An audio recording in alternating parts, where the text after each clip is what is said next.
ਕਾਨੂੰਨ ਹੋਵੇ ਨਾ ਹੋਵੇ, ਜੇ ਟਾਰਗੇਟ ਬੇਅਦਬੀ ਜਿਨ੍ਹਾਂ ਨੇ ਕਰਾਣੀ ਹੈ ਉਹਨਾਂ ਨੇ ਤਾਂ ਰੁਕਣਾ ਨਹੀਂ। ਉਹ ਕਿਉਂਕਿ ਪਾਵਰਫੁਲ ਲੋਕ ਹੈ, ਪਿੱਛੇ ਸਰਕਾਰਾਂ ਹੈ, ਕੇਂਦਰੀ ਏਜੰਸੀਆਂ ਬੈਠੀਆਂ ਹੈ, ਤਾਂ ਜੇ ਏਜੰਸੀਆਂ ਜਿਹੜੀਆਂ ਕਰਵਾਉਣ ਵਾਲੀਆਂ ਉਹੀ ਜੱਜ ਬਣ ਕੇ ਇਨਸਾਫ ਜਿਨ੍ਹਾਂ ਨੇ ਦੇਣਾ ਹੈ ਤਾਂ ਉਹਨਾਂ ਤੋਂ ਉਮੀਦ ਕੀ ਰੱਖੀ ਜਾ ਸਕਦੀ ਹੈ। ਇਹ ਸਿੱਖਾਂ ਨੂੰ ਹੀ ਸ਼ਬਦ ਗੁਰੂ ਤੋਂ ਤੋੜਨ ਦੀ ਇੱਕ ਵੱਡੀ ਪਲੈਨਿੰਗ ਹੋ ਰਹੀ ਹੈ। ਉਹਦੇ ਹੀ ਇਹ ਲਗਾਤਾਰਤਾ ਦੇ ਵਿੱਚ ਨਵਾਂ ਕਾਨੂੰਨ ਆਇਆ ਹੈ, ਜਿਹਦੇ ਵਿੱਚੋਂ ਆਮ ਸਿੱਖ ਦੇ ਮਨ 'ਚ ਹੀ ਡਰ ਪੈਦਾ ਕਰ ਦਿੱਤਾ ਵੀ ਕਿਤੇ ਉਹਦੇ ਕੋਲੋਂ ਬੇਅਦਬੀ ਨਾ ਹੋ ਜਾਵੇ ਤੇ ਜ਼ਿੰਮੇਵਾਰੀ ਉਹਦੇ ਸਿਰ ਹੀ ਨਾ ਆ ਜਾਵੇ। ਫਿਰ ਦੋਸ਼ੀ ਆ ਜਿਹੜੇ ਆਖਰ ਕੈਮਰੇ ਦੀ ਅੱਖ ਤੋਂ ਲਾਂਭੇ ਕਿਵੇਂ ਹੋ ਗਏ? ਸਵਾਲ ਤਾਂ ਇਹੀ ਹੈ ਕਿ ਇੱਥੇ ਤੁਸੀਂ ਇਹ ਦੇਖ ਲਓ ਵੀ ਇਹ ਸਭ ਤੋਂ ਜ਼ਿਆਦਾ ਸੁਰੱਖਿਆ ਵਾਲਾ ਏਰੀਆ ਹੈ। ਗੁਰਦੁਆਰਾ ਸਾਹਿਬ ਸਾਰੀ ਰਾਤ ਚੱਲਦਾ ਰਹਿੰਦਾ ਹੈ, ਇੱਥੇ ਪੁਲਿਸ ਦਾ ਪ੍ਰੋਪਰ ਨਾਕਾ ਹੁੰਦਾ ਹੈ, ਸਾਰਾ ਇਲਾਕਾ ਇਹ CCTV ਜ਼ੋਨ ਦੀ ਰੱਖਿਆ ਹੇਠ ਹੈ। ਤਾਂ ਜੇ ਇਹੋ ਜਿਹੇ ਇਲਾਕੇ ਦੇ ਵਿੱਚ ਵੀ ਬੇਅਦਬੀ ਹੋ ਜਾਵੇ ਗੁਰਦੁਆਰਾ ਸਾਹਿਬ ਤੋਂ 100 ਮੀਟਰ 'ਤੇ, ਤਾਂ ਪੰਜਾਬ ਦਾ ਜਿਹੜਾ ਸੁਰੱਖਿਅਤ ਕੋਨਾ ਕਿਹੜਾ ਰਹਿ ਜਾਂਦਾ ਹੈ। ਚਲਾਨ ਕੱਟਣ ਨੂੰ ਤਾਂ ਇਹ ਦੇਖ ਲੈਂਦੇ ਸੁਨਸਾਨ ਜਗ੍ਹਾ 'ਚ ਵੀ ਪੁਲਿਸ ਦੇ ਕੈਮਰੇ ਲੱਗੇ ਹੋਏ ਆ, ਉੱਥੇ ਚਲਾਨ ਤੁਹਾਡਾ ਘਰ ਬੈਠੇ ਚਲਾਨ ਪੁੱਜ ਜਾਂਦਾ ਹੈ। ਪਰ ਜਿੱਥੇ ਐਡੀ ਵੱਡੀ ਘਟਨਾ ਹੋ ਜਾਵੇ ਤਾਂ ਪੁਲਿਸ ਨੂੰ ਕੁਝ ਫੁਟੇਜ ਵੀ ਨਹੀਂ ਮਿਲ ਪਾਉਂਦੀ, ਕੁਝ ਪਤਾ ਹੀ ਨਹੀਂ ਲੱਗ ਪਾਉਂਦਾ ਵੀ ਕਿਸ ਤਰ੍ਹਾਂ ਹੋਈ ਹੈ। ਸੋ ਇਸ ਦਾ ਮਤਲਬ ਇਹੀ ਹੈ ਕਿ ਇਹ ਵੱਡੀ ਏਜੰਸੀ ਦੀ ਕੋਈ ਸਾਜ਼ਿਸ਼ ਹੈ ਤੇ ਸਰਕਾਰ ਦੀ ਔਕਾਤ ਤੋਂ ਬਾਹਰ ਹੈ ਵੀ ਉਹਨਾਂ ਨਾਲ ਹੱਥ ਪਾਉਣਾ। ਪੰਜਾਬ ਤੋਂ ਬਾਹਰ ਕੇਸ ਟ੍ਰਾਂਸਫਰ ਹੋਏ, ਉਹਦੇ ਬਾਰੇ ਪੰਜਾਬ ਸਰਕਾਰ ਇੱਕ ਲਫ਼ਜ਼ ਨਹੀਂ ਬੋਲੀ। ਪੰਜਾਬ ਦੇ ਵਿੱਚ ਇੱਕ ਵੱਡਾ ਬੰਬ ਬਲਾਸਟ ਜਿਹਦੇ ਵਿੱਚ ਛੋਟੇ ਮਾਸੂਮ ਬੱਚੇ ਮਾਰੇ ਗਏ, ਉਸ ਡੇਰੇ ਦੀ ਸ਼ਮੂਲੀਅਤ ਆਈ ਹੈ ਤੇ ਉਹਨਾਂ ਨੂੰ ਅੱਜ ਤੱਕ ਡੇਰਾ ਮੁਖੀ ਕੋਲੋਂ ਪੁੱਛ ਗਿੱਛ ਲਈ ਪੰਜਾਬ ਸਰਕਾਰ ਨੇ ਕੋਈ ਪਹਿਲ ਨਹੀਂ ਕੀਤੀ। ਤਾਂ ਇਹੋ ਜਿਹੇ ਲੋਕਾਂ ਤੋਂ ਆਪਾਂ ਕੀ ਆਸ ਰੱਖ ਸਕਦੇ ਹਾਂ? ਮਾਹੌਲ ਬਣਾਉਣਾ ਚਾਹੀਦਾ ਪੰਜਾਬ ਦਾ ਕਿ ਇੱਕ ਅਕੀਦੇ ਦੀ ਸੁਰੱਖਿਆ ਹੋਵੇ। ਇਹ ਕਿਉਂ ਇੱਕ ਲਗਾਤਾਰ ਪੈਟਰਨ 'ਚ ਘਟਨਾਵਾਂ ਹੋ ਰਹੀਆਂ? ਅੱਜ ਤੱਕ ਅਕਾਲੀ ਸਰਕਾਰ ਤੋਂ ਲੈ ਕੇ ਕਾਂਗਰਸ ਸਰਕਾਰ ਵੀ ਆਈ ਹੈ ਤੇ ਤੀਸਰੀ ਆਮ ਆਦਮੀ ਦੀ ਪਾਰਟੀ ਦੀ ਸਰਕਾਰ ਆਈ ਹੈ। ਇਹ ਪੈਟਰਨ ਨੂੰ ਨਹੀਂ ਫੜ ਸਕੇ ਕਿ ਇਹਦੇ ਪਿੱਛੇ ਕਾਰਨ ਕੀ ਆ। ਉਹਦੇ ਪਿੱਛੇ ਜੇ ਗਿਣੀ ਮਿਤੀ ਸਾਜ਼ਿਸ਼ ਹੈ ਜਾਂ ਜਿਹੜੇ ਡੇਰੇ ਵੀ ਸਾਹਮਣੇ ਆਏ ਆ ਉਹਨਾਂ 'ਤੇ ਇਹਨਾਂ ਨੇ ਕੋਈ ਖਾਸ ਕਾਰਵਾਈ ਕੀਤੀ ਨਹੀਂ ਹੈ। ਇਸ ਬਦਲਦੀ ਦੁਨੀਆ ਵਿੱਚ ਤੁਸੀਂ ਪਿੱਛੇ ਨਾ ਰਹਿ ਜਾਓ। ਹਰ ਘਟਨਾ ਜੋ ਤੁਹਾਡੀ ਜ਼ਿੰਦਗੀ ਤੇ ਅਸਰ ਪਾ ਰਹੀ ਹੈ, ਅਸੀਂ ਉਸ ਬਾਰੇ ਦਵਾਂਗੇ ਤੁਹਾਨੂੰ ਸਟੀਕ ਤੇ ਸਹੀ ਜਾਣਕਾਰੀ। ਤੁਹਾਡਾ ਆਪਣਾ ਹੱਕ ਸੱਚ ਦੀ ਆਵਾਜ਼ TV84 ਦੇ ਨਾਲ ਜੁੜਨ ਲਈ ਆਪਣਾ ਫੋਨ ਚੁੱਕੋ ਤੇ ਐਪ ਸਟੋਰ ਵਿੱਚ ਜਾ ਕੇ ਡਾਊਨਲੋਡ ਕਰੋ TV84 ਦੀ ਨਵੀਂ ਐਪ। ਇਸ ਐਪ ਤੇ ਤੁਸੀਂ ਦੇਖ ਸਕਦੇ ਹੋ 24 ਘੰਟੇ TV84 ਦਾ ਲਾਈਵ ਚੈਨਲ ਅਤੇ ਨਾਲ ਹੀ ਪੰਜ ਪੰਜਾਬ ਅਤੇ ਦੁਨੀਆ ਭਰ ਦੀਆਂ ਅਹਿਮ ਖਬਰਾਂ। ਫਿਰ ਦੇਰ ਕਿਸ ਗੱਲ ਦੀ, ਹੁਣੇ ਡਾਊਨਲੋਡ ਕਰੋ TV84 ਦੀ ਨਵੀਂ ਐਪ।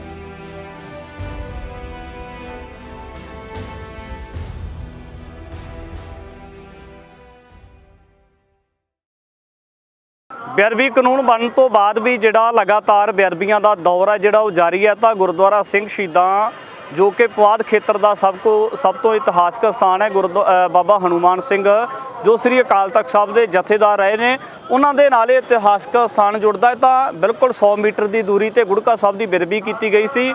ਤਾਂ ਤਕਰੀਬਨ 18 ਦਿਨ ਬੀਤਣ ਦੇ ਬਾਵਜੂਦ ਵੀ ਜਿਹੜੇ ਦੋਸ਼ੀ ਨੇ ਉਹ ਆਇਡੈਂਟੀਫਾਈ ਨਹੀਂ ਕੀਤੇ ਗਏ। ਉਹ ਕੌਣ ਨੇ, ਕਿਵੇਂ ਕੀਤੀ ਹੈ, ਕੀ ਕਰਨਾ ਚਾਹੁੰਦੇ ਸੀ ਉਹ ਸਮਾਜ ਦੇ ਵਿੱਚ, ਤਾਂ ਇਹ ਤਮਾਮ ਸਾਰੇ ਸਵਾਲੀਆ ਚਿੰਨ੍ਹ ਨੇ। ਔਰ ਪ੍ਰਸ਼ਾਸਨ ਤੋਂ ਨਾ ਸੰਤੁਸ਼ਟੀ ਪ੍ਰਗਟਾਉਂਦਿਆਂ ਹੋਇਆਂ ਸਿੱਖ ਸੰਗਤਾਂ ਬਾਹਰ ਚੌਂਕ ਦੇ ਵਿੱਚ ਆ ਕੇ ਬੈਠੀਆਂ ਹੋਈਆਂ ਨੇ। ਏਅਰਪੋਰਟ ਰੋਡ ਆ ਜਿਹੜਾ ਪੂਰੀ ਤਰ੍ਹਾਂ ਦੇ ਨਾਲ ਜਾਮ ਕਰ ਦਿੱਤਾ ਗਿਆ ਹੈ। ਇਸੇ ਨੂੰ ਲੈ ਕੇ ਗੰਗਵੀਰ ਰਠੌਰ ਬਾਈ ਹੁਣ ਵੀ ਪੁੱਜੇ, ਗੱਲਬਾਤ ਕਰਦੇ। ਬਾਈ, ਸਭ ਤੋਂ ਪਹਿਲਾਂ ਤੇ ਚਿੰਤਾ ਵਾਲਾ ਵੱਡਾ ਸਵਾਲ ਇਹ ਹੈ ਕਿ ਜਿਸ ਤਰੀਕੇ ਦੇ ਨਾਲ ਕਿਤੇ ਨਾ ਕਿਤੇ ਪੰਜਾਬ ਦੇ ਜਾਂ ਜਿਹੜਾ ਪੰਥ ਦੇ ਲੋਕ ਸੀ ਉਹਨਾਂ ਦੇ ਮਨ ਦੇ ਵਿੱਚ ਕਿਤੇ ਨਾ ਕਿਤੇ ਥੋੜ੍ਹੀ ਬਹੁਤੀ ਉਮੀਦ ਜਾਗੀ ਸੀ ਵੀ ਹੋ ਸਕਦਾ ਕਿ ਸਤਿਕਾਰ ਐਕਟ ਬਣਨ ਤੋਂ ਬਾਅਦ ਜਿਹੜਾ ਪੰਜਾਬ ਦੇ ਵਿੱਚ ਬੇਅਦਬੀਆਂ ਦਾ ਦੌਰ ਨਾ ਹੋਵੇ, ਪਰ ਇਹ ਤਾਂ ਲਗਾਤਾਰ ਹੀ ਵਾਪਰ ਰਿਹਾ ਜੀ। ਦੇਖੋ, ਇਹ ਸਭ ਕੁਝ ਮੈਂ ਕਹਿੰਦਾ ਵੀ ਕਾਨੂੰਨ ਹੋਵੇ ਨਾ ਹੋਵੇ, ਜੇ ਟਾਰਗੇਟ ਬੇਅਦਬੀ ਜਿਨ੍ਹਾਂ ਨੇ ਕਰਾਣੀ ਹੈ ਉਹਨਾਂ ਨੇ ਤਾਂ ਰੁਕਣਾ ਨਹੀਂ। ਉਹ ਕਿਉਂਕਿ ਪਾਵਰਫੁਲ ਲੋਕ ਹੈ, ਪਿੱਛੇ ਸਰਕਾਰਾਂ ਹੈ, ਕੇਂਦਰੀ ਏਜੰਸੀਆਂ ਬੈਠੀਆਂ ਹੈ, ਤਾਂ ਜੇ ਏਜੰਸੀਆਂ ਜਿਹੜੀਆਂ ਕਰਵਾਉਣ ਵਾਲੀਆਂ ਉਹੀ ਜੱਜ ਬਣ ਕੇ ਇਨਸਾਫ ਜਿਨ੍ਹਾਂ ਨੇ ਦੇਣਾ ਹੈ ਤਾਂ ਉਹਨਾਂ ਤੋਂ ਉਮੀਦ ਕੀ ਰੱਖੀ ਜਾ ਸਕਦੀ ਹੈ। ਸੋ ਮੈਨੂੰ ਇਹ ਲੱਗਦਾ ਹੈ ਕਿ ਜਿਹੜਾ ਸਾਰਾ ਕੁਝ ਇਹ ਹੋ ਰਿਹਾ ਗਿਣੀ ਮਿਥੀ ਸਾਜ਼ਿਸ਼ ਹੈ ਤੇ ਇਹਦੇ ਪਿੱਛੇ ਸਟੇਟ ਦੀਆਂ ਹੀ ਖੁਦ ਵੱਡੀਆਂ ਏਜੰਸੀਆਂ ਦਾ ਹੱਥ ਹੈ ਤੇ ਇਸੇ ਕਰਕੇ ਪ੍ਰਸ਼ਾਸਨ ਉਹਨਾਂ ਨੂੰ ਹੱਥ ਨਹੀਂ ਪਾਉਣਾ ਚਾਹੁੰਦਾ। ਸੋ ਇਸ ਕਰਕੇ ਆਮ ਸੰਗਤ ਨੂੰ, ਤੁਹਾਨੂੰ ਪਤਾ, ਤੁਸੀਂ ਉਹ ਗੱਲ ਕਰ ਰਹੇ ਆ ਕਿ ਪਿਛਲੇ ਸਾਲ 500 ਬੇਅਦਬੀਆਂ ਹੋਈਆਂ ਇਸੀ ਸਰਕਾਰ ਦੇ ਵਿੱਚ ਤੇ 45 ਕੇਸ ਸਿਰਫ ਸਾਹਮਣੇ ਆਏ ਆ ਅਨਆਇਡੈਂਟੀਫਾਈ। ਜਿਹੜੇ 450 ਕੇਸ ਹੈ ਉਹਨਾਂ ਬਾਰੇ ਕੀ ਬਣਿਆ ਕੁਝ ਨਹੀਂ ਪਤਾ ਲੱਗ ਰਿਹਾ। ਸੋ ਇਸ ਕਰਕੇ ਮੈਨੂੰ ਲੱਗਦਾ ਵੀ ਇਹ ਸਿੱਖਾਂ ਨੂੰ ਹੀ ਸ਼ਬਦ ਗੁਰੂ ਤੋਂ ਤੋੜਨ ਦੀ ਇੱਕ ਵੱਡੀ ਮਤਲਬ ਪਲੈਨਿੰਗ ਹੋ ਰਹੀ ਹੈ। ਉਹਦੇ ਹੀ ਇਹ ਲਗਾਤਾਰਤਾ ਦੇ ਵਿੱਚ ਨਵਾਂ ਕਾਨੂੰਨ ਆਇਆ ਹੈ, ਜਿਹਦੇ ਵਿੱਚੋਂ ਆਮ ਸਿੱਖ ਦੇ ਮਨ 'ਚ ਹੀ ਡਰ ਪੈਦਾ ਕਰ ਦਿੱਤਾ ਵੀ ਕਿਤੇ ਉਹਦੇ ਕੋਲੋਂ ਬੇਅਦਬੀ ਨਾ ਹੋ ਜਾਵੇ ਅਤੇ ਜ਼ਿੰਮੇਵਾਰੀ ਉਹਦੇ ਸਿਰ ਹੀ ਨਾ ਆ ਜਾਵੇ।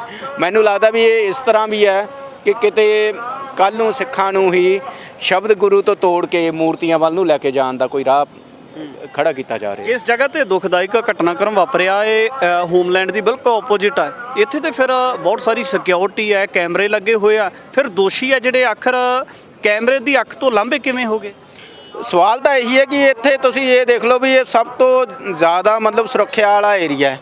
ਗੁਰਦੁਆਰਾ ਸਾਹਿਬ ਸਾਰੀ ਰਾਤ ਚੱਲਦਾ ਰਹਿੰਦਾ ਹੈ, ਇੱਥੇ ਪੁਲਿਸ ਦਾ ਪ੍ਰੋਪਰ ਨਾਕਾ ਹੁੰਦਾ ਹੈ, ਸਾਰਾ ਇਲਾਕਾ ਇਹ CCTV ਜ਼ੋਨ ਦੀ ਰੱਖਿਆ ਹੇਠ ਹੈ।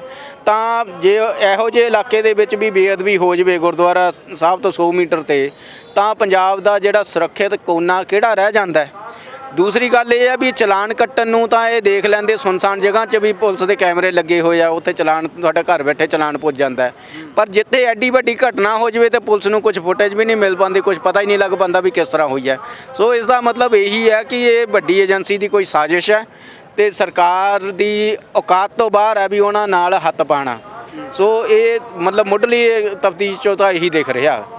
ਗੰਗਵੀਰ, ਇੱਕ ਵੱਡਾ ਸਵਾਲ ਹੈ ਕਿ ਇਹ ਜਿਹੜਾ ਮਸਲਾ ਹੈ ਇਹਦੇ ਉੱਪਰ ਬਹੁਤ ਸਾਰੀਆਂ ਸਿਆਸੀ ਧਿਰਾਂ ਦੇ ਵੱਲੋਂ ਸਿਆਸਤ ਕੀਤੀ ਗਈ, ਤਾਂ ਹਾਲ ਦੇ ਵਿੱਚ ਵੀ ਕਿਤੇ ਨਾ ਕਿਤੇ ਜੇ ਦੇਖਿਆ ਜਾਵੇ ਅੱਜ ਵੀ ਸਿਆਸਤ ਹੁੰਦੀ ਹੈ, ਤਾਂ ਜਿਹੜੇ ਪੋਲੀਟੀਕਲ ਪਾਰਟੀਆਂ ਦੇ ਨਾਲ ਸੰਬੰਧਿਤ ਲੋਕ ਨੇ, ਮੈਨੂੰ ਲੱਗਦਾ ਗਿਣਵੇਂ ਚੁਣਵੇਂ ਆਏ ਆ, ਜਿਵੇਂ ਤੁਸੀਂ ਆਏ ਹੋ ਜਾਂ ਇੱਕ ਦੋ ਪਾਰਟੀਆਂ ਹੋਰ ਆਈਆਂ ਜਿਹੜੀਆਂ ਪੰਜਾਬ ਦੇ ਵਿੱਚ ਬਹੁਤ ਸਾਰੀਆਂ ਹੋਰ ਵੱਡੀਆਂ ਧਿਰਾਂ ਨੇ ਜਿਹੜੀਆਂ ਆਪਣੇ ਆਪ ਦੇ ਵਿੱਚ ਦਾਅਵੇ ਕਰਦੀਆਂ ਨੇ। ਉਹਨਾਂ ਪਾਰਟੀਆਂ ਨੂੰ ਇਸ ਸੰਜੀਦਾ ਮਸਲੇ ਦੇ ਉੱਪਰ ਕੀ ਲੋੜ ਨਹੀਂ ਜਾਪਦੀ ਲੋਕਾਂ ਦੀ, ਜਾਂ ਉਹ ਸਮਝਦੇ ਨਹੀਂ ਕਿ ਇਸ ਮਸਲੇ ਦੇ ਵਿੱਚ ਸਾਡੀ ਕੋਈ ਇਨਵੋਲਵਮੈਂਟ ਹੋਣੀ ਚਾਹੀਦੀ ਹੈ? ਦੇਖੋ, ਪੋਲੀਟੀਕਲ ਪਾਰਟੀਆਂ ਦੀ ਨਾ ਸਾਰੀਆਂ ਦੀ ਤਕਰੀਬਨ ਸੰਵੇਦਨਸ਼ੀਲਤਾ ਮਰ ਚੁੱਕੀ ਹੈ। ਉਹ ਹਰ ਚੀਜ਼ 'ਚੋਂ ਵੋਟ ਦੀ ਰਾਜਨੀਤੀ ਭਾਲਦੇ ਹਨ, ਜਾਂ ਇਹ ਦੇਖਦੇ ਆ ਕਿ ਵਿਰੋਧੀ ਧਿਰ ਨੂੰ ਜਾਂ ਕੋਈ ਵੀ ਉਹਨਾਂ ਦਾ ਸਿਆਸੀ ਵਿਰੋਧੀ ਆ ਉਹਨੂੰ ਨੀਵਾਂ ਕਿਵੇਂ ਦਿਖਾਇਆ ਜਾਵੇ, ਚਾਹੇ ਉਹ ਬੇਅਦਬੀ ਦਾ ਮਸਲਾ ਹੀ ਹੈ। ਪਰ ਇਹ ਮਸਲਾ ਸਾਡੇ ਲਈ ਕੋਈ ਸਿਆਸਤ ਦਾ ਮਸਲਾ ਨਹੀਂ ਹੈਗਾ, ਇਹ ਮਸਲਾ ਸਾਡੇ ਅਕੀਦੇ ਦਾ ਮਸਲਾ ਹੈ। ਪੰਜਾਬ ਦਾ ਸੱਭਿਆਚਾਰ ਹੈ ਜਾਂ ਪੰਜਾਬ ਦਾ ਜਿਹੜਾ ਸਾਰਾ ਅਕੀਦਾ ਗੁਰੂ ਗ੍ਰੰਥ ਸਾਹਿਬ ਨੂੰ ਸਮਰਪਿਤ ਹੈ। ਇਹਦੇ ਸਾਹਮਣੇ ਤਾਂ ਕੋਈ ਵੀ ਰਾਜਨੀਤੀ ਹੈ ਬਿਲਕੁਲ ਜ਼ੀਰੋ ਹੋ ਜਾਂਦੀ ਹੈ। ਸੋ ਸਾਡੇ ਲਈ ਇਹ ਰਾਜਨੀਤਿਕ ਮਸਲਾ ਨਹੀਂ ਹੈਗਾ, ਇਹ ਸਾਡੇ ਲਈ ਸਾਡੇ ਯਕੀਨ ਦਾ ਮਸਲਾ ਹੈ। ਇਹ ਇਸ ਤਰ੍ਹਾਂ ਵੀ ਹੈ ਕਿ ਭਾਰਤ ਦੇ ਵਿੱਚ ਸਾਨੂੰ ਲੱਗਦਾ ਹੈ ਕਿ ਸਾਡੇ ਯਕੀਨ ਜਾਂ ਸਾਡੇ ਅਕੀਦੇ ਦੀ ਸੁਰੱਖਿਆ 'ਤੇ ਵੀ ਹਮਲਾ ਹੈ। ਭਾਰਤ ਸਰਕਾਰ ਇਸ ਗੱਲੋਂ ਜਿਹੜੀ ਹੈ ਪੂਰੀ ਤਰ੍ਹਾਂ ਮੁਨਕਰ ਹੋਈ ਹੈ। ਜਿਹੜੀ ਸਪਰੂ ਕਮਿਸ਼ਨ ਨਾਲ 1946 ਦੇ ਵਿੱਚ ਭਾਰਤ ਸਿੱਖਾਂ ਦੇ ਜਿਹੜੇ ਲੀਡਰਾਂ ਦੀ ਗੱਲਬਾਤ ਹੋਈ ਸੀ, ਇਹ ਉਸ ਯਕੀਨ ਨੂੰ ਵੀ ਤੋੜਨ ਵਾਲੀ ਗੱਲ ਹੋ ਰਹੀ ਹੈ ਤੇ ਲਗਾਤਾਰਤਾ ਦੇ ਵਿੱਚ ਵੱਧਦੀ ਆ ਰਹੀ ਹੈ। ਮੈਨੂੰ ਮਤਲਬ ਇਹ ਕਿਤੇ ਨਾ ਕਿਤੇ ਇਹ ਲੱਗ ਰਿਹਾ ਹੈ ਕਿ ਇਹ ਸਿੱਖ ਜਿਹੜੀ ਹੈ ਇੱਕ ਮਾਈਕਰੋ ਮਾਈਨੋਰਿਟੀ ਹੈ ਭਾਰਤ ਦੇ ਵਿੱਚ। ਉਸ ਮਾਈਕਰੋ ਮਾਈਨੋਰਿਟੀ ਨੂੰ ਜਿਹੜੀ ਵੀ ਰਾਜਨੀਤਿਕ ਧਿਰ ਹੈ ਉਹ ਕਿਸੇ ਮੈਜੋਰੀਟੇਰੀਅਨ ਏਜੰਡੇ ਦੇ ਨਾਂ ਹੇਠ ਉਹਨਾਂ ਦੀ ਜਿਹੜੀ ਵੱਖ ਹੋਂਦ ਹੈ ਉਹਨੂੰ ਜਜ਼ਬ ਕਰਨਾ ਚਾਹੁੰਦੀ ਹੈ। ਤੇ ਇਹ ਇਸ ਕਰਕੇ ਬੇਅਦਬੀ ਦਾ ਮਸਲਾ ਇਹ ਕੋਈ ਰਾਜਨੀਤਿਕ ਮਸਲਾ ਨਾ ਹੋ ਕੇ ਇੱਕ ਵੱਡੀ ਹੋਂਦ ਦਾ ਮਸਲਾ ਬਣ ਜਾਂਦਾ ਹੈ। ਤੇ ਮੈਨੂੰ ਲੱਗਦਾ ਨਹੀਂ ਵੀ ਇਸ ਬਾਰੇ ਕਿਸੇ ਧਾਰਮਿਕ ਕਿਸੇ ਰਾਜਨੀਤਿਕ ਪਾਰਟੀ ਤੋਂ ਕੋਈ ਆਸ ਰੱਖੀ ਜਾ ਸਕਦੀ ਹੈ। ਸੋ ਮੈਨੂੰ ਲੱਗਦਾ ਵੀ ਜਿਹੜੀ ਸੰਗਤ ਨੂੰ ਵੀ ਹੈ ਉਹ ਉਸ ਲੈਵਲ ਤੱਕ ਮੈਚਿਓਰ ਹੋ ਜਾਣਾ ਚਾਹੀਦਾ ਹੈ ਕਿ ਜਿਹੜਾ ਬੰਦਾ ਇਸ ਮਸਲੇ ਨੂੰ ਇੱਕ ਆਪਦੀ ਸਿਆਸੀ ਰੋਟੀ ਸੇਕਣ ਲਈ ਕੋਸ਼ਿਸ਼ ਕਰਦਾ ਹੈ ਵੀ ਉਹਦੇ ਤਾਂ ਛੱਤਰ ਮਾਰਨਾ ਚਾਹੀਦਾ ਹੈ। ਮੌਜੂਦਾ ਸੱਤਾਧਾਰੀ ਧਿਰ ਦੀ ਬਹੁਤ ਸਾਰੇ ਮੁੱਦਿਆਂ ਦੇ ਉੱਪਰ ਆਲੋਚਨਾ ਹੁੰਦੀ ਹੈ, ਤਾਂ ਹਾਲ ਦੇ ਵਿੱਚ ਜੇ ਗੱਲ ਕੀਤੀ ਜਾਵੇ ਕਿ ਤਾਂ ਵਿਧਾਨ ਸਭਾ ਜਿਸ ਦਿਨ ਸੈਸ਼ਨ ਸੀ 13 ਅਪ੍ਰੈਲ ਵਾਲੇ ਦਿਨ, ਤਾਂ ਉਦੋਂ ਜਿਹੜਾ ਸਤਿਕਾਰ ਐਕਟ ਸੀ ਪਾਸ ਹੋਣਾ ਸੀ। ਪੰਜਾਬ ਦੇ ਮੁੱਖ ਮੰਤਰੀ ਇਹ ਲੱਛੇਦਾਰ ਭਾਸ਼ਣ ਦੇ ਰਹੇ ਸੀ ਕਿ ਕੋਈ ਵੀ ਜਿਹੜਾ ਸ਼ਖਸ ਹੈ ਬੇਅਦਬੀ ਕਰਨ ਤੋਂ ਪਹਿਲਾਂ 100 ਵਾਰੀ ਸੋਚੂ। ਲੱਗਦਾ ਕਿ ਉਹਨਾਂ ਮੁੱਖ ਮੰਤਰੀ ਸਾਹਿਬ ਨੇ ਸਟੇਟਮੈਂਟ ਤੇ ਦਿੱਤੀ, ਇਹਦਾ ਆਧਾਰ ਕੀ ਮੰਨਦੇ ਹੋ? ਦੇਖੋ, ਮੁੱਖ ਮੰਤਰੀ ਪਤਾ ਕੀ ਹੈ, ਉਹ ਇੱਕ ਤਾਂ ਮਤਲਬ ਜਿਵੇਂ ਲੋਕ ਕਹਿੰਦੇ ਆ ਵੀ ਜਿਹੜਾ ਬੰਦਾ ਹੋ ਸਕਦਾ ਵੀ ਵਿਧਾਨ ਸਭਾ 'ਚ ਨਸ਼ਾ ਕਰਕੇ ਆ ਗਿਆ ਹੋਵੇ, ਲੋਕ ਕਹਿੰਦੇ ਆ ਵੀ ਉਸ ਬਾਰੇ ਉਸ ਦਿਨ ਦੇ ਉਹਨਾਂ ਦੀ ਬੋਡੀ ਲੈਂਗੁਏਜ ਵੀ ਉਹੀ ਕਰ ਰਹੇ ਸੀ। ਉਹ ਬੰਦੇ ਤੋਂ ਆਸ ਕੀ ਰੱਖੀ ਜਾ ਸਕਦੀ ਹੈ? ਜਿਹੜਾ ਬੰਦਾ ਇਹ ਕਹਿੰਦਾ ਹੈ ਕਿ ਕਿਸੇ ਮੰਦਬੁੱਧੀ ਨੇ ਜੇ ਬੇਅਦਬੀ ਕਰ ਦਿੱਤੀ ਤਾਂ ਉਹਦੀ ਜ਼ਿੰਮੇਵਾਰੀ ਉਹਦੇ ਕਸਟੋਡੀਅਨ ਕੋਲੋਂ, ਉਹਦੇ ਘਰਦਿਆਂ ਕੋਲੋਂ ਲਵਾਂਗੇ, ਜਦ ਕਿ ਰੂਲ ਆਫ ਲਾ ਕਹਿੰਦਾ India the rule of law ਉਸ ਚੀਜ਼ 'ਤੇ ਐਪਲੀਕੇਬਲ ਹੀ ਨਹੀਂ ਹੈ। ਤੇ ਉਹ ਬੰਦਾ ਸ਼ਰੇਆਮ ਇੱਕ ਪਬਲਿਕ ਫੋਰਮ 'ਤੇ ਇਹ ਗੱਲ ਕਹਿ ਰਿਹਾ ਹੈ ਤੇ ਉਹਦੇ ਤੋਂ ਆਸ ਕੀ ਰੱਖੀ ਜਾ ਸਕਦੀ ਹੈ? ਦੂਸਰੀ ਗੱਲ ਇਹ ਹੈ ਕਿ ਉਸ ਬੰਦੇ ਨੇ ਇਸ ਬੇਅਦਬੀ ਕਾਨੂੰਨ ਦੇ ਬਹਾਨੇ ਇੱਕ ਸਿਆਸੀ ਰੋਟੀ ਸੇਕਣ ਦੀ ਕੋਸ਼ਿਸ਼ ਕੀਤੀ ਹੈ। ਅੱਜ ਉਹ ਸ਼ੁਕਰਾਨਾ ਯਾਤਰਾ ਕਰ ਰਿਹਾ ਗੁਰੂ ਗ੍ਰੰਥ ਸਾਹਿਬ ਦੇ ਨਾਂ ਤੇ। ਪਰ ਬੇਅਦਬੀਆਂ ਪੰਜਾਬ ਦੇ ਵਿੱਚ ਧੜਾ ਧੜ ਇੱਕ ਪੈਟਰਨ ਤੇ ਹੋ ਰਹੀਆਂ। ਪਿਛਲੀਆਂ ਬੇਅਦਬੀਆਂ ਦੇ ਵਿੱਚ ਇੱਕ ਖਾਸ ਵੱਡੇ ਡੇਰੇ ਦਾ ਸ਼ਰੇਆਮ ਜ਼ਿਕਰ ਆਇਆ, ਉਹਦੀ ਕਿਸੇ ਮੈਨੇਜਮੈਂਟ ਕੋਲੋਂ ਅੱਜ ਤੱਕ ਕੋਈ ਪੁੱਛਗਿੱਛ ਨਹੀਂ ਹੋਈ। ਪੰਜਾਬ ਤੋਂ ਬਾਹਰ ਕੇਸ ਟਰਾਂਸਫਰ ਹੋਏ, ਉਹਦੇ ਬਾਰੇ ਪੰਜਾਬ ਸਰਕਾਰ ਇੱਕ ਲਫ਼ਜ਼ ਨਹੀਂ ਬੋਲੀ। ਪੰਜਾਬ ਦੇ ਵਿੱਚ ਇੱਕ ਵੱਡਾ ਬੰਬ ਬਲਾਸਟ ਜਿਹਦੇ ਵਿੱਚ ਛੋਟੇ ਮਾਸੂਮ ਬੱਚੇ ਮਾਰੇ ਗਏ, ਉਸ ਡੇਰੇ ਦੀ ਸ਼ਮੂਲੀਅਤ ਆਈ ਹੈ ਤੇ ਉਹਨਾਂ ਨੂੰ ਅੱਜ ਤੱਕ ਡੇਰਾ ਮੁਖੀ ਕੋਲੋਂ ਪੁੱਛਗਿੱਛ ਲਈ ਪੰਜਾਬ ਸਰਕਾਰ ਨੇ ਕੋਈ ਪਹਿਲ ਨਹੀਂ ਕੀਤੀ। ਤਾਂ ਇਹੋ ਜਿਹੇ ਲੋਕਾਂ ਤੋਂ ਆਪਾਂ ਕੀ ਆਸ ਰੱਖ ਸਕਦੇ ਹਾਂ? ਇਹ ਮਤਲਬ ਕਿ ਮੈਨੂੰ ਲੱਗਦਾ ਵੀ ਨੌਨ ਸੀਰੀਅਸ ਆਨਸਰ ਨੇ ਜਿਹੜੇ ਕਿ ਸਾਡੀ ਸਟੇਟ ਤੇ ਕਾਬਜ ਹੋ ਗਏ ਆ। ਸੋ ਇਸ ਕਰਕੇ ਲੋਕਾਂ ਨੂੰ ਸਮਝਣਾ ਚਾਹੀਦਾ ਵੀ ਜਦੋਂ ਹੁਣ ਸਾਡੇ ਅਕੀਦੇ ਦਾ ਨਾਂ ਲੈ ਕੇ ਇਹ ਕੋਈ ਸ਼ੁਕਰਾਨਾ ਯਾਤਰਾ ਕੱਢ ਰਿਹਾ ਤਾਂ ਇਹੋ ਜਿਹੇ ਬੰਦੇ ਨੂੰ ਘੇਰਿਆ ਜਾਵੇ ਤੇ ਇਹਨੂੰ ਸਵਾਲ ਚੱਕਿਆ ਜਾਵੇ ਵੀ ਭਾਈ ਤੇਰਾ ਪੁਲਿਸ ਪ੍ਰਸ਼ਾਸਨ ਕੀ ਕਰ ਰਿਹਾ। ਪੰਜਾਬ ਦੇ ਵਿੱਚ ਮੋਹਾਲੀ ਤੋਂ ਬਾਹਰ ਹੋਰ ਕਿਹੜਾ ਸ਼ਹਿਰ ਸੁਰੱਖਿਅਤ ਹੈ? ਸਾਰੀ ਇੰਟੈਲੀਜੈਂਸ ਸਾਰੀ ਅਫਸਰਸ਼ਾਹੀ ਇੱਥੇ ਬੈਠੀ ਹੈ। ਲਾਗੇ ਹੀ ਤੁਹਾਡਾ ਪੁਲਿਸ ਦਾ ਵੱਡਾ ਦਫ਼ਤਰ ਹੈ ਤੇ ਜੇ ਇਸੇ ਸ਼ਹਿਰ ਦੇ ਵਿੱਚ ਤੁਸੀਂ ਸਾਡੇ ਅਕੀਦੇ ਦੀ ਸੁਰੱਖਿਆ ਨਹੀਂ ਰੱਖ ਸਕੇ, ਤੁਹਾਡੇ ਤੋਂ ਅਸੀਂ ਹੋਰ ਆਸ ਕੀ ਰੱਖੀਏ? ਨੰਗਵੀਰ, ਇੱਕ ਵੱਡਾ ਸੰਜੀਦਾ ਸਵਾਲ ਹੈ ਕਿ ਜਿਹੜੇ ਮਾਮਲੇ ਦੇ ਵਿੱਚ ਆਪਾਂ ਜੁੜੇ ਹੋਏ ਆ, ਗੁਟਕਾ ਸਾਹਿਬ ਦੇ ਪਾਵਨ ਅੰਗਾਂ ਦਾ ਮਸਲਾ ਹੈ ਕਿ ਬੇਅਦਬੀ ਕੀਤੀ ਗਈ ਕਿਸੇ ਸ਼ਖਸ ਦੇ ਵੱਲੋਂ। ਹੋ ਸਕਦਾ ਹੈ ਗੁਟਕਾ ਸਾਹਿਬ ਸੁਹਾਣਾ ਸਾਹਿਬ ਤੋਂ ਲਿਆ ਹੋਵੇ ਜਾਂ ਕਿਸੇ ਸ਼ਾਪ ਤੋਂ ਵੀ ਖਰੀਦਿਆ ਹੋਵੇ। ਬਹੁਤ ਸਾਰੇ ਮੌਲਾਂ ਦੇ ਵਿੱਚ, ਬਹੁਤ ਸਾਰੀਆਂ ਦੁਕਾਨਾਂ ਤੋਂ ਆਮ ਕਰਕੇ ਗੁਟਕਾ ਸਾਹਿਬ ਮਿਲ ਜਾਂਦੇ ਆ। ਇੱਦਾਂ ਦੇ ਕੋਈ ਵੀ ਕਿਸੇ ਵੀ ਜਗ੍ਹਾ ਤੋਂ ਗੁਟਕਾ ਸਾਹਿਬ ਲੈ ਕੇ ਸੱਜੇ ਖੱਬੇ ਵੇਖ ਕੇ ਕਿਤੇ ਵੀ ਬੇਅਦਬੀ ਕਰ ਸਕਦਾ। ਲੱਗਦਾ ਨਹੀਂ ਕਿ ਜਿਹੜੇ ਗੁਟਕਾ ਸਾਹਿਬ ਦੀ ਵਿਕਰੀ ਦੁਕਾਨਾਂ ਦੇ ਵਿੱਚ ਜਾਂ ਜਿਹੜੇ ਮੌਲਸ ਦੇ ਵਿੱਚ ਹੋ ਰਹੀ ਹੈ, ਉਹਦੇ ਤੇ ਪੂਰਨ ਤੌਰ ਤੇ ਐਸਜੀਪੀਸੀ ਵੱਲੋਂ ਜਾਂ ਸਿੰਘ ਸਾਹਿਬਾਨ ਦੇ ਵੱਲੋਂ ਪਾਬੰਦੀ ਹੋਣੀ ਚਾਹੀਦੀ ਆ? ਮੈਨੂੰ ਇਸ ਗੱਲ ਤੋਂ ਮਤਲਬ ਮੇਰੀ ਸਹਿਮਤੀ ਨਹੀਂ ਹੈ। ਅਸਲ 'ਚ ਤਾਂ ਕੀ ਹੈ ਕਿ ਜੋ ਕੁਝ ਹੋ ਰਿਹਾ ਹੈ ਇਹ ਬਿਲਕੁਲ ਇੱਕ ਗਿਣੀ ਮਿਥੀ ਸਾਜ਼ਿਸ਼ ਹੈ ਤੇ ਕੋਈ ਆਮ ਬੰਦਾ ਨਹੀਂ ਇਹ ਬੇਅਦਬੀ ਕਰ ਰਿਹਾ। ਆਮ ਬੰਦਾ ਮਤਲਬ ਆਮ ਗੁੰਝਲਦਾਰ ਤੋਂ ਗੁੰਝਲਦਾਰ ਕਤਲ ਕੇਸਾਂ ਦੇ ਵਿੱਚ ਪੁਲਿਸ ਲੱਭ ਲੈਂਦੀ ਹੈ। ਜੇ ਤੁਸੀਂ ਕਹਿੰਦੇ ਕਿ ਪਿਛਲੇ ਸਾਲ ਦੇ 450 ਕੇਸ ਨਹੀਂ ਇਹਨਾਂ ਨੇ ਲੱਭ ਲਏ ਤਾਂ ਇਹਦਾ ਮਤਲਬ ਇਹ ਹੈ ਕਿ ਪੁਲਿਸ ਜਾਂ ਪ੍ਰਸ਼ਾਸਨ ਕੁਝ ਕਾਰਵਾਈ ਕਰਵਾਉਣਾ ਹੀ ਨਹੀਂ ਚਾਹੁੰਦਾ। ਮੈਨੂੰ ਲੱਗਦਾ ਵੀ ਜੇ ਇਸ ਤਰ੍ਹਾਂ ਦਾ ਹੋ ਜਾਊਗਾ ਤਾਂ ਆਪਣੇ ਘਰਾਂ ਦੇ ਵਿੱਚ ਗੁਟਕਾ ਸਾਹਿਬ ਜਾਂ ਸੈਂਚੀਆਂ ਰੱਖਣੀਆਂ ਹੀ ਬਹੁਤ ਔਖੀਆਂ ਹੋ ਜਾਣਗੀਆਂ। ਸੋ ਇਸ ਕਰਕੇ ਤਾਂ ਇਹ ਵੀ ਹੈ ਕਿ ਆਮ ਲੋਕਾਂ ਦੇ ਵਿੱਚ ਇੱਕ ਡਰ ਪੈਦਾ ਹੋ ਜਾਊਗਾ ਵੀ ਕਿਤੇ ਕੋਈ ਬੰਦਾ, ਕੋਈ ਤੀਸਰਾ ਬੰਦਾ ਆ ਕੇ ਮਿਸਯੂਜ਼ ਹੀ ਨਾ ਕਰ ਲਵੇ। ਸੋ ਮੈਨੂੰ ਲੱਗਦਾ ਵੀ ਇਸ ਗੱਲੋਂ ਨਹੀਂ, ਜਦ ਕਿ ਮਾਹੌਲ ਬਣਾਉਣਾ ਚਾਹੀਦਾ ਪੰਜਾਬ ਦਾ ਕਿ ਇੱਕ ਅਕੀਦੇ ਦੀ ਸੁਰੱਖਿਆ ਹੋਵੇ। ਇਹ ਕਿਉਂ ਇੱਕ ਲਗਾਤਾਰ ਪੈਟਰਨ 'ਚ ਘਟਨਾਵਾਂ ਹੋ ਰਹੀਆਂ? ਅੱਜ ਤੱਕ ਅਕਾਲੀ ਸਰਕਾਰ ਤੋਂ ਲੈ ਕੇ ਕਾਂਗਰਸ ਸਰਕਾਰ ਵੀ ਆਈ ਹੈ ਤੇ ਤੀਸਰੀ ਆਮ ਆਦਮੀ ਦੀ ਪਾਰਟੀ ਦੀ ਸਰਕਾਰ ਆਈ ਹੈ। ਇਹ ਪੈਟਰਨ ਨੂੰ ਨਹੀਂ ਫੜ ਸਕੇ ਕਿ ਇਹਦੇ ਪਿੱਛੇ ਕਾਰਨ ਕੀ ਆ। ਉਹਦੇ ਪਿੱਛੇ ਜੇ ਗਿਣੀ ਮਿਤੀ ਸਾਜ਼ਿਸ਼ ਹੈ ਜਾਂ ਜਿਹੜੇ ਡੇਰੇ ਵੀ ਸਾਹਮਣੇ ਆਏ ਆ ਉਹਨਾਂ ਤੇ ਇਹਨਾਂ ਨੇ ਕੋਈ ਖਾਸ ਕਾਰਵਾਈ ਕੀਤੀ ਨਹੀਂ ਹੈ।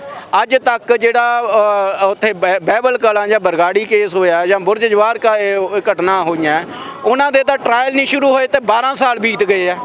ਸੋ ਇਸ ਕਰਕੇ ਮੈਨੂੰ ਲੱਗਦਾ ਹੈ ਵੀ ਜਿਹੜੀ ਸਟੇਟ ਹੈ ਉਹ ਇਸ ਚੀਜ਼ ਬਾਰੇ ਸੀਰੀਅਸ ਹੀ ਨਹੀਂ ਹੈ, ਉਹ ਹੈਂਡਲ ਕਰਨਾ ਹੀ ਨਹੀਂ ਚਾਹੁੰਦੀ। ਉਹ ਅਖੀਰ ਇਹੀ ਕਰ ਦਿੱਤਾ ਜਾਊਗਾ ਕਿ ਸਿੱਖਾਂ ਦੇ ਉੱਤੇ ਹੀ ਬਹਾਨਾ ਲਾ ਕੇ, ਕਿਉਂਕਿ ਇਹ ਗੱਲ ਉਦੋਂ ਵੀ ਹੋਈ ਹੈ ਵੀ ਜਦੋਂ ਬਰਗਾੜੀ ਵਾਲੀ ਬੇਅਦਬੀ ਹੋਈ ਹੈ, ਬੁਰਜ ਜਵਾਰਕੇ ਦੀ ਬੇਅਦਬੀ ਹੋਈ ਹੈ, ਸਭ ਤੋਂ ਪਹਿਲਾਂ ਸਿੱਖ ਨੌਜਵਾਨ ਹੀ ਚੱਕ ਲਏ ਤੇ ਸਰਕਾਰ ਦੇ ਵੱਲੋਂ ਤੇ ਪੁਲਿਸ ਪ੍ਰਸ਼ਾਸਨ ਵੱਲੋਂ ਇਹ ਪ੍ਰੋਪੇਗੈਂਡਾ ਕੀਤਾ ਗਿਆ ਕਿ ਬੇਅਦਬੀ ਕਰਨ ਵਾਲੇ ਸਿੱਖ ਸਨ। ਠੀਕ ਹੈ ਨਾ, ਬੇਅਦਬੀ ਦਾ ਭਾਰ ਹੀ ਸਿੱਖਾਂ ਦੇ ਸਿਰ ਪਾਉਣਾ ਚਾਹੁੰਦੇ ਆ। ਇਹ ਸਾਰਾ ਕੁਝ ਇਸ ਕਰਕੇ ਇੱਕ ਗਿਣਿਆ ਮਿਥਿਆ ਕੰਮ ਹੈ। ਉਹਦੇ ਵਿੱਚ ਸਰਕਾਰ ਜਿਹੜੇ ਅਸਲ ਦੋਸ਼ੀ ਆ ਉਹਨਾਂ ਨੂੰ ਬਚਾ ਰਹੀ ਹੈ ਤੇ ਕਿਤੇ ਨਾ ਕਿਤੇ ਸ਼ਬਦ ਗੁਰੂ ਤੋਂ ਆਮ ਸਿੱਖ ਨੂੰ ਤੋੜਨਾ ਚਾਹੁੰਦੀ ਹੈ ਜਾਂ ਡਰ ਦੇ ਮਾਹੌਲ ਬਣਾਉਣਾ ਚਾਹੁੰਦੀ ਹੈ ਕਿ ਸਿੱਖ ਬੇਅਦਬੀ ਦੇ ਡਰ ਤੋਂ ਹੀ ਕੋਈ ਗੁਟਕਾ ਸਾਹਿਬ ਜਾਂ ਕੋਈ ਸੈਂਚੀ ਆਪਣੇ ਘਰ ਰੱਖਣੀ ਹੀ ਬੰਦ ਕਰ ਦੇਵੇ। ਇਹਦਾ ਲੌਂਗ ਟਰਮ ਇਹ ਇੰਪੈਕਟ ਹੋਣਾ ਕਿ ਆਮ ਜਿਹੜਾ ਸਿੱਖ ਹੈ ਉਹ ਡਰ ਚੋਂ ਸ਼ਬਦ ਗੁਰੂ ਨਾਲ ਜੋੜ ਹੀ ਨਹੀਂ ਪਾਊਗਾ। ਲਾਸਟ ਦੇ ਵਿੱਚ ਇਹੀ ਕੁਐਸਚਨ ਹੈ ਕਿ 18 ਦਿਨ ਲੰਘਣ ਦੇ ਬਾਵਜੂਦ ਆ ਜਿਹੜਾ ਪੁਲਿਸ ਹੈ ਉਹ ਦੋਸ਼ੀਆਂ ਤੱਕ ਪਹੁੰਚ ਹੀ ਨਹੀਂ ਸਕੀ।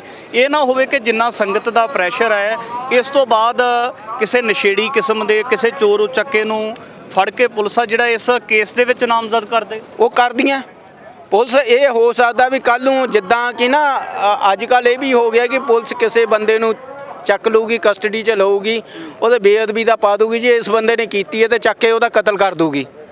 ਇਹ ਬਹੁਤ ਕੁਝ ਸ਼ੱਕੀ ਹੋ ਰਿਹਾ। ਉਹ ਇਹ ਹੋਊਗਾ ਜ਼ਰੂਰ। ਮੈਨੂੰ ਲੱਗਦਾ ਹੈ ਕਿ ਲੋਕਾਂ ਨੂੰ ਸ਼ਾਂਤ ਕਰਨ ਨੂੰ, ਦੇਖੋ ਜੀ ਬੰਦਾ ਮਾਰਤਾ, ਕੋਈ ਫਰਜ਼ੀ ਐਨਕਾਊਂਟਰ ਕਰ ਦੇਗੀ ਕਿਉਂਕਿ ਅੱਜ ਤੱਕ ਜੋ ਪੁਲਿਸ ਦੀ ਕਾਰਜ ਪ੍ਰਣਾਲੀ ਹੈ ਉਹਦੇ ਉੱਤੇ ਕੋਈ ਸਵਾਲ ਕਰਨ ਵਾਲਾ ਨਹੀਂ ਹੋਇਆ। ਪੰਜਾਬ ਦਾ ਓਪੋਜੀਸ਼ਨ ਸਵਾਲ ਨਹੀਂ ਕਰ ਰਿਹਾ। ਤਾਂ ਇਸ ਕਰਕੇ ਮੈਨੂੰ ਲੱਗਦਾ ਵੀ ਇਹ ਹੋ ਸਕਦਾ ਵੀ ਕਿਸੇ ਬੇਗੁਨਾਹ ਨੂੰ ਚੱਕ ਕੇ, ਕਿਸੇ ਨਸ਼ੇੜੀ ਨੂੰ ਚੱਕ ਕੇ ਪੁਲਿਸ ਬੇਅਦਬੀ ਦੇ ਕਰਤਾ ਧਰਤਾ ਦਿਖਾ ਕੇ ਉਹਦਾ ਇਨਕਾਊਂਟਰ ਕਰ ਦੇਵੇ ਤੇ ਲੋਕਾਂ ਨੂੰ ਕਹੋ ਦੇਖੋ ਜੀ ਅਸੀਂ ਆਹ ਮੁਕਾਬਲਾ ਕਰਤਾ। ਦੂਜੀ ਗੱਲ ਇਹ ਆ, ਇੱਕ ਪਾਸੇ ਪੰਜਾਬ 'ਚ ਬੇਅਦਬੀਆਂ ਹੋ ਰਹੀਆਂ, ਦੂਜੇ ਪਾਸੇ ਪੰਜਾਬ ਦਾ ਮੁੱਖ ਮੰਤਰੀ ਸ਼ੁਕਰਾਨਾ ਯਾਤਰਾ ਕੱਢ ਰਿਹਾ ਤੇ ਉਹਦੀ ਸ਼ੁਕਰਾਨਾ ਯਾਤਰਾ ਤੇ ਸਵਾਲ ਉੱਠਣਾ ਚਾਹੀਦਾ। ਸੋ ਇਸ ਕਰਕੇ ਮੈਨੂੰ ਲੱਗਦਾ ਕਿ ਮੁੱਖ ਮੰਤਰੀ ਕੋਲ ਇੱਕ ਕੋਈ ਨੈਤਿਕ ਅਧਿਕਾਰ ਨਹੀਂ ਰਿਹਾ ਕਿ ਉਹ ਕੋਈ ਸ਼ੁਕਰਾਨਾ ਯਾਤਰਾ ਕੱਢੇ। ਉਹ ਇਸ ਚੀਜ਼ ਨੂੰ ਪੋਲੀਟੀਕਲ ਰੰਗਤ ਦੇ ਰਿਹਾ ਤੇ ਸਾਡੇ ਅਕੀਦੇ ਨੂੰ ਆਪਣੇ ਰਾਜਨੀਤਿਕ ਫਾਇਦੇ ਲਈ ਵਰਤ ਰਿਹਾ। ਇਸ ਗੱਲ ਤੋਂ ਉਹਨੂੰ ਸ਼ਰਮ ਵੀ ਕਰਨੀ ਚਾਹੀਦੀ ਹੈ। ਤਮਾਮ ਸਾਰੇ ਧਰਮਾਂ ਦੇ ਜਿਹੜੇ ਧਾਰਮਿਕ ਗ੍ਰੰਥ ਨੇ, ਸਾਰਿਆਂ ਧਰਮਾਂ ਦੇ ਧਾਰਮਿਕ ਗ੍ਰੰਥ ਅਤੀ ਸਤਿਕਾਰਤ ਨੇ, ਪਰ ਸਿੱਖ ਧਰਮ ਦੇ ਨਾਲ ਜਾਗਤ ਜੋਤ ਸ੍ਰੀ ਗੁਰੂ ਗ੍ਰੰਥ ਸਾਹਿਬ ਮਹਾਰਾਜ ਦੇ ਪਾਵਨ ਅੰਗਾਂ ਦੀ ਜਾਂ ਗੁੜਕਾ ਸਾਹਿਬ ਦੇ ਪਾਵਨ ਅੰਗਾਂ ਦੀ ਬੇਅਦਬੀ ਹੋਣ ਨੂੰ ਲੈ ਕੇ ਰੋਸ ਪ੍ਰਦਰਸ਼ਨ ਕੀਤਾ ਜਾ ਰਿਹਾ। ਤਾਂ ਇਸ ਸੰਜੀਦਾ ਮਸਲੇ ਦੇ ਵਿੱਚ ਪੁਲਿਸ ਪ੍ਰਸ਼ਾਸਨ ਦੀ ਭਵਿੱਖ ਦੇ ਵਿੱਚ ਕੀ ਅਹਿਮ ਭੂਮਿਕਾ ਰਹੇਗੀ, ਇਹ ਵੀ ਤਮਾਮ ਸਾਰੇ ਜਿਹੜੇ ਸਵਾਲ ਨੇ ਭਵਿੱਖ ਦੇ ਗਰਭ ਦੇ ਵਿੱਚ ਨੇ। ਅੱਗੇ ਵੀ ਤਮਾਮ ਸਾਰੇ ਵਿਸ਼ਿਆਂ ਬਾਬਤ ਗੱਲਬਾਤ ਲੈ ਕੇ ਹਾਜ਼ਰ ਹੋਵਾਂਗੇ।